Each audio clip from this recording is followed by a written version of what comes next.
제가 제 얘기 아주 조그만 한 조각인데요. 약간의 그 자화자찬성 이야기니까 너무 불만스럽게 생각하지 마시고 한 수 접고 그냥 듣는 겁니다. 한 수 접고. 얼마 전까지, 지금도 근무하고 있는지 모르겠습니다만 저기 종로에 SK에 근무하고 있는 제 고등학교 때 친구, 아주 공부를 굉장히 잘했습니다. 그래서 전교에서 이제 손꼽는 정도로 공부를 잘했던 친구인데, 이 친구가 언제인지는 모르겠어요. 저한테 그런 얘기를 했는데 제 머릿속에 기억이 계속 잊혀지지 않고 남아있는 이야기입니다. 여러분들도 살다 보면 수많은 얘기들을 듣지만 정말 마치 돌에 새긴 것처럼 잊혀지지 않는 아주 중요한 인생의 한 문장이라든지 이런 것이 있을 거예요. 얼마나 수없는 말을 듣습니까? 그런데 하여튼 진하게 이렇게 자리 잡은 한 문장인데요. 제가 보니까 8글자예요. 이렇게 얘기했던 것이 기억이 납니다. 너는 이타적이잖아. 이렇게 얘기했던. 그러니까 여러분 표정은 동의한다는 겁니까? 동의하지 않는다는 겁니까? 그래서 제가 말씀드렸죠. 약간의 자화자찬이 들어갔다.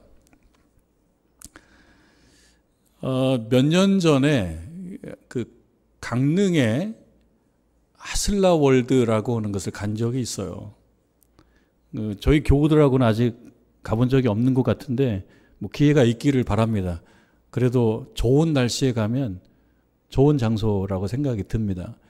그곳에 가서 이렇게 혼자서 이렇게 걷고 있는데 전화가 왔어요. 바로 그 친구입니다. 너는 이타적이잖아 라고 했던 그 친구가 전화했어요. 사실은 고등학교 졸업하고 별로 만날 기회가 없었습니다. 수십 년. 지금도 기억나고 이야기하고 또 수십 년 만에 전화를 할 정도면 그래도 매우 저에게는 의미 있는 친구인 거예요. 한참 통화를 했습니다.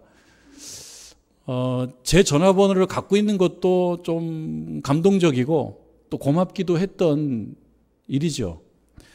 전화를 한참 이런저런 얘기를 하더니 제일 마지막에 또 한 문장, 이 문장은 그 강도로 얘기하면 너는 이타적이잖아 라고 하는 것만큼의 강도는 아닌데 그래도 잊히지 않고 제게 기억되고 있는 그런 또 한 문장이에요.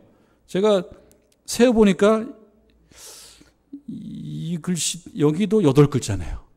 여기도 8글자인데 그 한 문장이 기억이 나요, 지금도.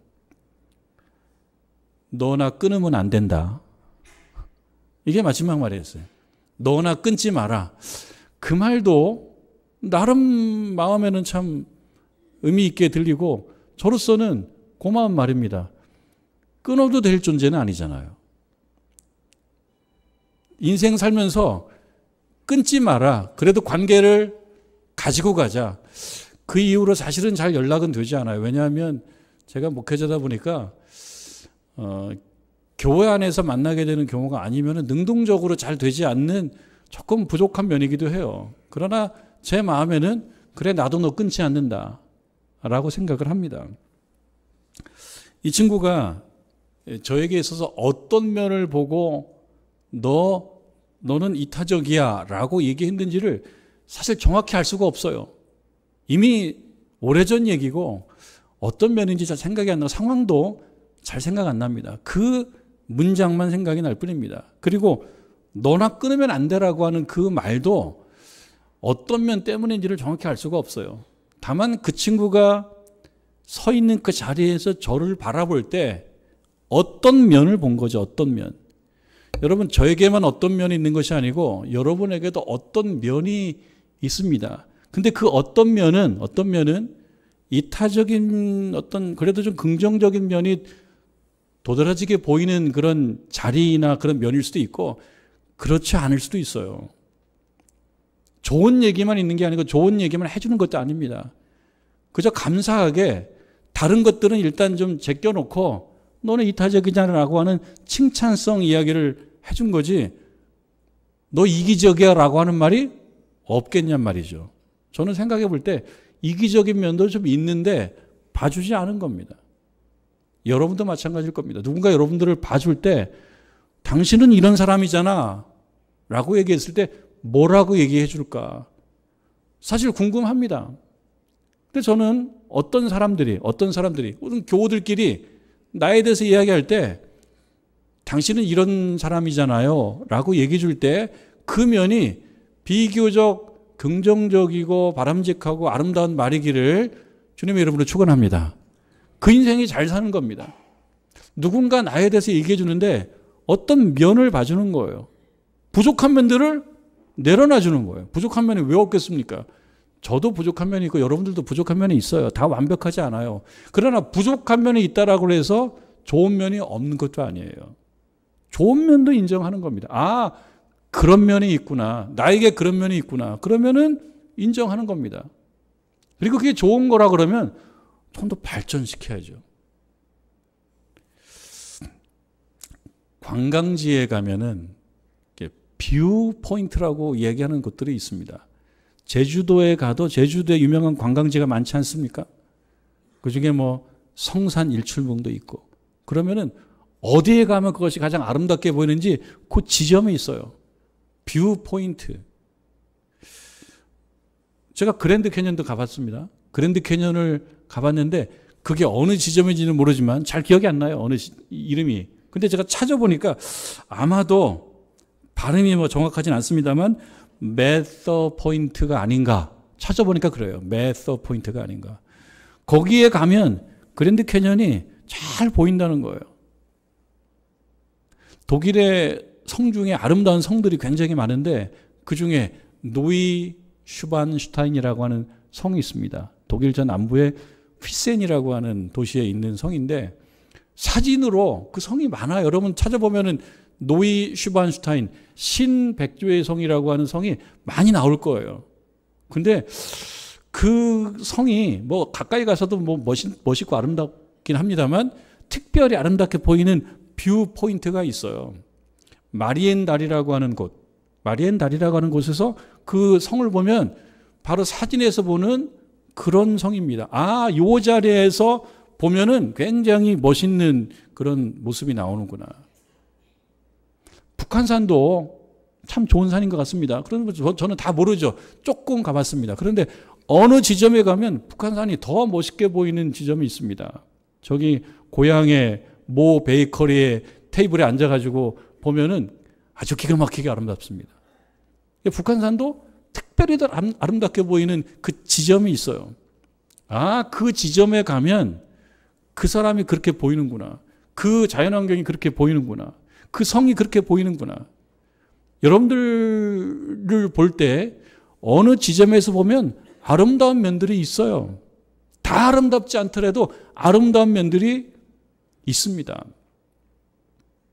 부족한 면들도 있지만 아름다운 면들도 있어요. 그것을 듣고 여러분 위로를 받는 거예요. 아, 나에게도 이런 아름다운 면이 있구나. 나에게도 이런 어떤 뷰 포인트에서 보면 내가 아름답구나. 여기서 한 가지 확인해 봐야 될 것은요. 뷰 포인트는 대상 자체가 아닙니다. 어떤 것이 멋있게 보이는 자리인 거지. 아무리 자리가 좋아도 자기 자신이 자기를 갈고 닦고 좋은 존재로 살아가기 위해서 노력하지 않으면 어떤 자리에 가서 봐도 그저 그렇고 그럴 수 있어요. 그러면 관광지로서 점수가 없는 거죠. 우리들도 누군가 우리를 볼 때 어떤 면에 좋은 면이 있습니다. 어떤 자리에 가서 보면 단점보다는 장점이 많이 보입니다. 저는 바라기로 누구에게나 몇 면들이 있을 것이다. 누구에게나 몇 가지 좋은 장면들이 있을 텐데 2025년도를 살아가면서 그거 한두 개씩 늘려가는 것이 하나님 앞에서 맞는 신자의 모습이 아니겠는가.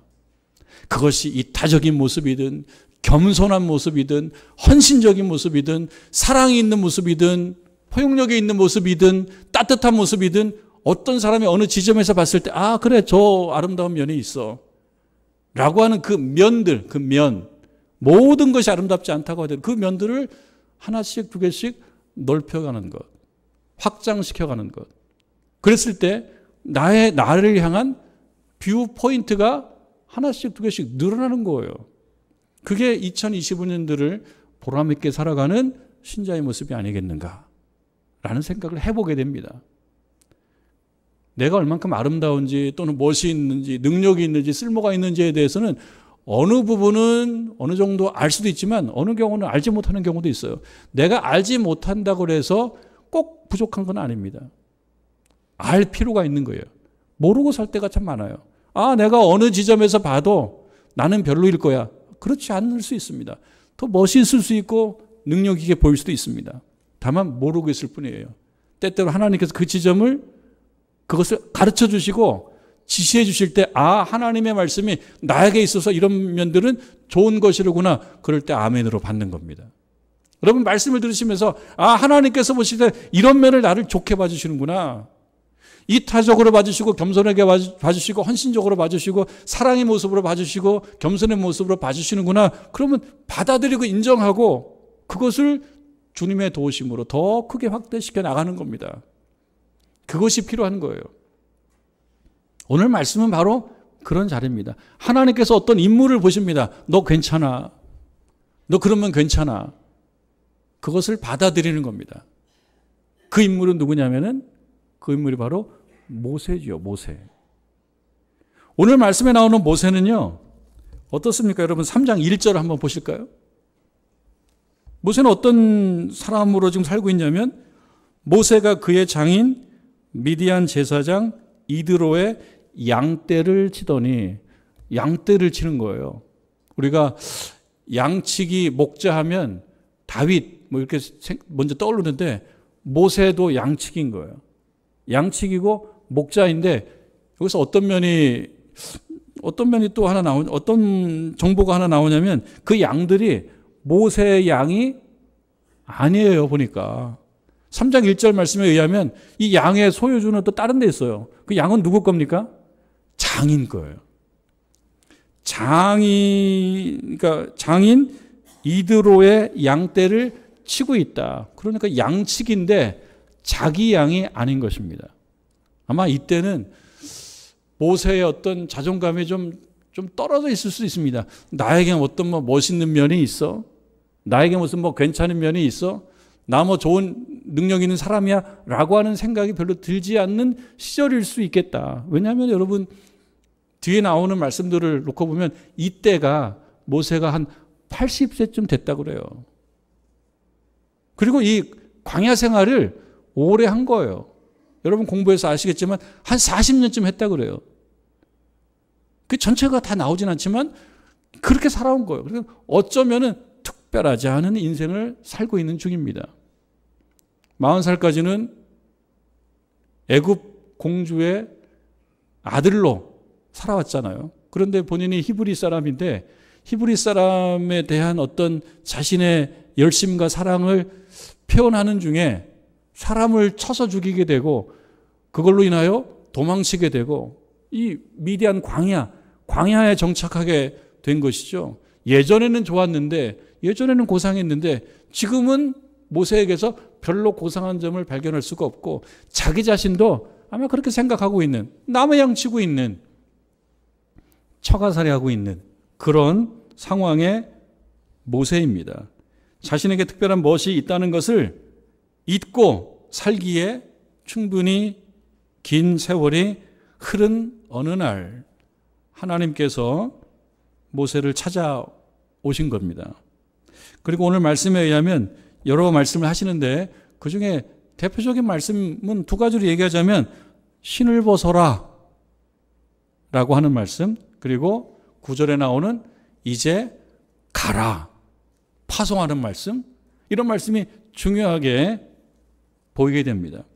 하나님께서 애굽에서 그 괴로워하고 부르짖는 그 백성을 보시고 이 백성을 내가 그 땅에서 데리고 나와야 되겠다라고 생각하다가 우리가 이 이야기를 조금 더 재구성해 보면 생각하시다가 누구를 그 앞에 세울까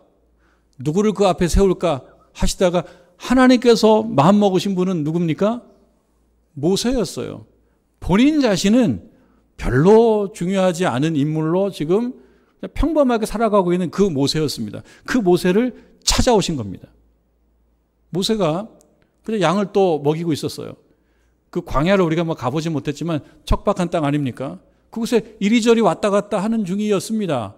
그러던 중에 모세의 눈에 들어온 어떤 장면이 뭐냐면 한 나무가 있는데 그 나무가 불이 붙은 것 같은데, 그래서 불이 타고 있는 것 같은데 라고 하는 장면을 보게 됩니다. 근데 어떤 나무냐면 오늘 말씀에 의하면 2절에 떨기나무라고 나옵니다. 떨기나무가 중요한 나무로 지금 나오는 거죠. 제가 떨기나무를 이렇게 찾아보니까요, 무슨 멋있는 전나무라든지 뭐 이런 나무가 아니에요. 메타세콰이어 이런 나무하고는 비교가 안 돼요. 제가 보니까 유명한 어떤 떨기나무가 어떤 수도원에 있는 걸 이렇게 봤는데요. 이 머리가, 비유하자면 머리가 긴 여성이 머리 감고 잘 빗지 않고 그냥 막 산만한 머리를 갖고 있는 그런 모습이에요. 떨기나무가. 그렇게 멋이 있지 않습니다. 꽃도 피지 않고 열매도 맺지 않은 나무예요. 그리고 어디서 자라는 나무입니까? 광야에서 자라는 나무입니다. 그저 긍정적인 상징을 하나 부여하자면 살아남은 생명이에요. 척박한 곳에서 살아남게 급급해가지고 그저 살아남은 어떤 생명의 상징이 바로 이 떨기나무인데요. 그 떨기나무는 광야에 양을 치러 다니는 중에 심심치 않게 봤던 나무일 거라고 생각합니다. 특별한 것이 없어요. 열매도 없고 꽃도 없고 그저 그런 정리하지 않은 머리 같은 그런 떨기나무의 시선이 간 겁니다. 불이 붙어 있는 거예요. 가까이 갔습니다. 가까이 가서 봤는데 불에 타고 있는 것 같은데 타서 없어지지 않는 그런 장면을 보게 됩니다. 여기서 우리가 영적 상상력을 조금 가동하면 좋을 것 같아요. 아니, 떨기나무, 어쩌면 별을 볼 일 없는, 굳이 얘기하자면, 아니, 모세 인생하고 비슷한 인생 아니야? 모세하고 비슷하지 않나요? 떨기나무. 거기 열매도 없고, 꽃도 없고, 아주 전나무처럼 쭉쭉 뻗어 나온 것도 아니고, 그저 그렇게 거기 살아있는 그런 나무. 어찌 보면 모세 같은 어떤 모습입니다. 그런데 거기에 불이 붙었어요. 그럼 어떻게 돼야 됩니까? 그냥 확 타고 없어져야 돼요. 무슨 참나무나 또는 전나무나 불 붙으면 한참 탈 것 같은데 이 나무는 그림을 보면 금방 타서 없어질 나무예요. 근데 불이 붙었는데 없어지지 않더라는 거죠. 불이 붙었는데 없어지지 않더라는 거예요. 뭘 생각해 볼 수 있습니까? 하나님께서 주시는 불이에요. 하나님께서 주시는 불. 하나님께서 관여하시는 그 불은 타서 없어지지 않아요. 오래 간다는 거예요. 여러분께서 우리 주님을 만나고 우리가 하는 말로 성령이 충만할 때 타서 없어지지 않습니다. 부족해서 연약해서 생명력이 별로 길 것 같지 않고 그저 그런 것 같지만 하나님께서 함께 하시고 하나님의 능력으로 충만하면 금방 타서 없어지지 않아요. 오래 갑니다. 오래 가요. 그리고 그 불을 통해서 뭔가를 하시는 거예요. 그 경험을 합니다. 그 경험을. 떨기나무에 불이 붙어 있는데 없어지지 않는 그 나무, 그걸 특별한 경험을 합니다. 그래서 그 특별한 경험을 알아차리죠. 아, 하나님께서 함께 하시는구나. 알아차립니다. 그때 하나님 말씀이 있습니다. 4절에 보면 여호와께서 그가 보려고 돌이켜 오는 것을 보신지라 하나님이 떨기나무 가운데서 그를 불러 이르시되 모세야 모세야. 나름대로 모세에게는 굉장히 획기적인 상황이에요. 그냥 별볼일 없는 처가살이 하면서 장인의 양을 치는 그 모세에게 있어서는 굉장히 획기적이고 결정적인 장면입니다. 하나님의 부르심을 경험합니다. 뭐라고 얘기합니까? 모세야 모세야 하심에 그가 이르되 내가 여기 있나이다 라고 이야기합니다. 그러니까 이 성경을 읽는 신자들이 볼 때 이 떨기나무에 불이 붙어서 타서 없어져야 되는데 없어지지 않고 계속 타는 것을 우리 신자들이 어떻게 읽을 수 있는가? 신자들이 보기에는 하나님께서 함께 하시는 그 사람은 부족해 보여도 타서 없어지지 않는구나. 뭔가 중요하구나. 하나님께서 모세를 부릅니다. 그래서 이야기합니다. 내가 내 백성 이스라엘을 저 애굽 땅에서 끌어내려고 하는데 네가 갔으면 좋겠다. 깜짝 놀라죠. 아니 뭘 보고 모세가 하늘나라 가서 하나님 보고 있고 아마 그렇게 질문했을 거예요. 하나님 절 뭘 보고 그렇게 캐스팅을 하신 거예요? 그야말로 길거리 캐스팅. 길거리에서 만났는데 하나님 뭘 보고 제가 무슨 흥행을 할 만한 존재인가요? 왜 저를 캐스팅하셨죠? 하나님께서 네가 모르는 멋이 있다. 너에게 멋이 있다. 그래서 내가 너를 불렀다. 라고 이야기했을 것 같습니다. 이거는 그저 우리가 하는 얘기, 성경에 나와 있지 않은, 하나님께서 보실 때 모세는 갈만했어요. 본인이 생각할 때는 아니라고 생각했어요. 그러나 하나님께서 내가 너를 보고 불렀고 내가 너와 함께하면 네가 그 일을 감당할 수 있을 것이다 라고 말씀하십니다. 여러분 우리를 생각해 봐요. 하나님께서 우리를 불러서 여기 나오게 하셨잖아요. 그러니까 여기서 끝이 아닙니다. 내가 나를 생각할 때 그저 내가 무슨 능력이 있어, 내가 무슨 힘이 있어 라고 생각하면서 하나님 앞에, 하나님 제가 누구이기에 저를 불러서 사용하시려고요? 그 말 속에는 뭐가 있어요? 저는 능력도 없고 부족한 존재인데 제가 뭘 보고 할 수 있습니까? 하나님께서는 멋있는 면을 보고 계시는 거예요. 하나님이 계신 그 자리에서 모세를 봤을 때 분명 멋이 있는 거예요. 시킬만 한 거예요. 내가 함께 해주기만 하면은 감당할 수 있는 거예요. 여러분 이 자리에 여러분 앉아 계실 때 하나님께서 여러분을 보십니다. 보시는데 제가 말하기는 모세를 보시고 내가 너를 보내겠다 말씀하셨던 것처럼 여러분을 보시고 좋은 면을 봐주시며 너 참 멋있고 괜찮아, 능력이 있어 라고 말씀해 주시기를 주님의 이름으로 축원합니다. 내가 모를 수 있어요.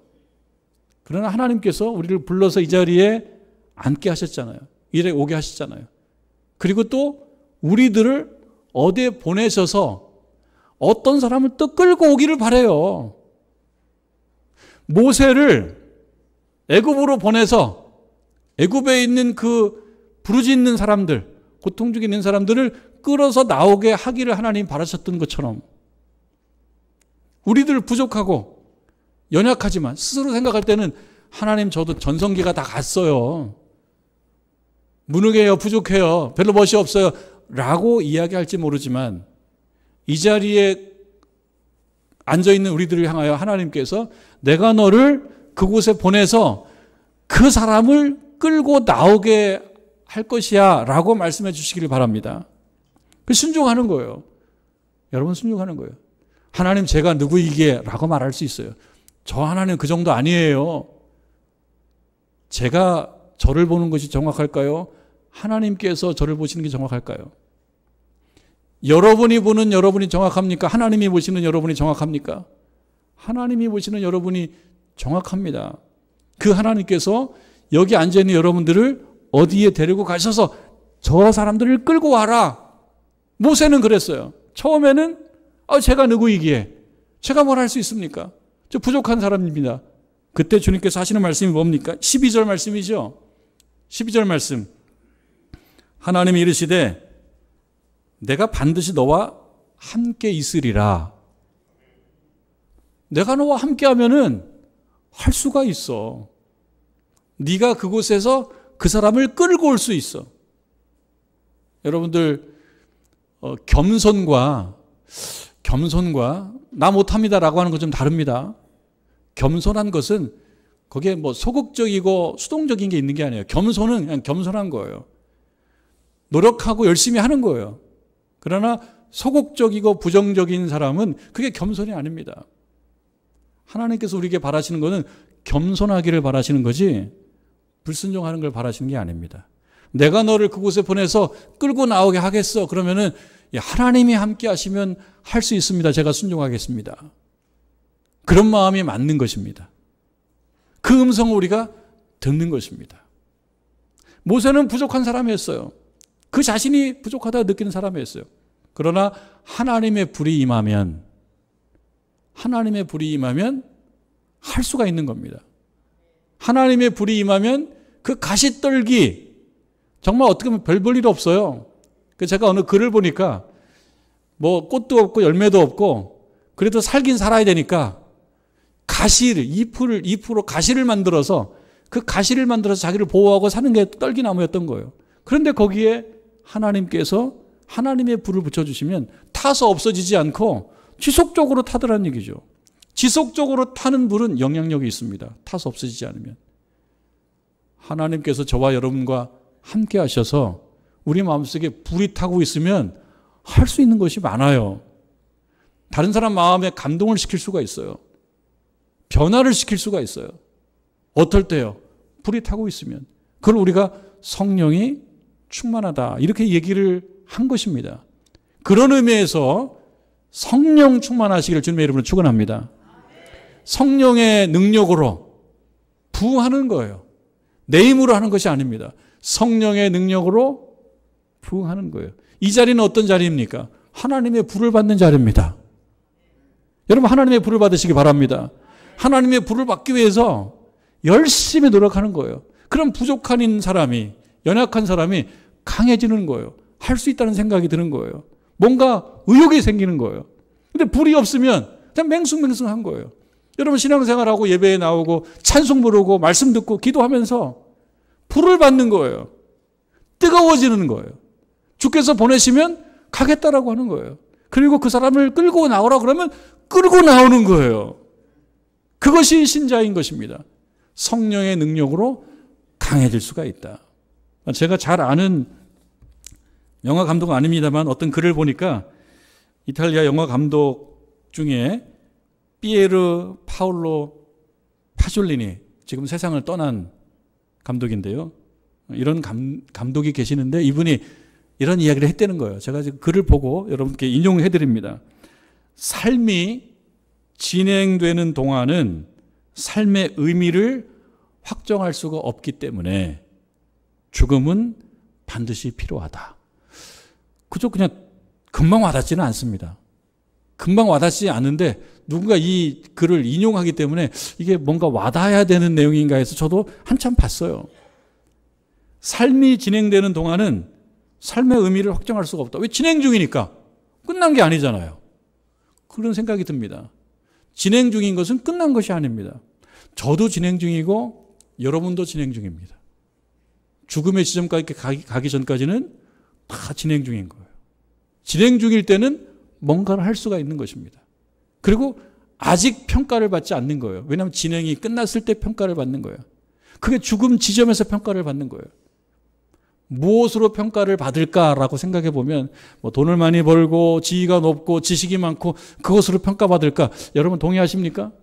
아주 부분적으로는 그런 부분이 있을 수 있겠습니다만 그렇게 동의 안 할 거예요. 어떤 사람을 평가할 때 얼만큼 많이 벌고 얼만큼 높은 자리에 올라가고 얼만큼 또 지식을 많이 해서 학위를 많이 갖고 그런 걸로 사람을 평가하는 거에 그렇게 크게 동의하지 않을 겁니다.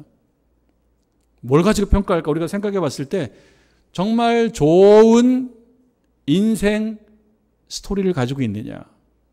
그런 면을 가지고 평가하지 않을까 생각합니다. 누군가 어떤 사람을 봤을 때 저분에게 정말 참 인상적인 감동적인 스토리가 있어 라고 한다 그러면 그 평가는 매우 좋은 평가예요.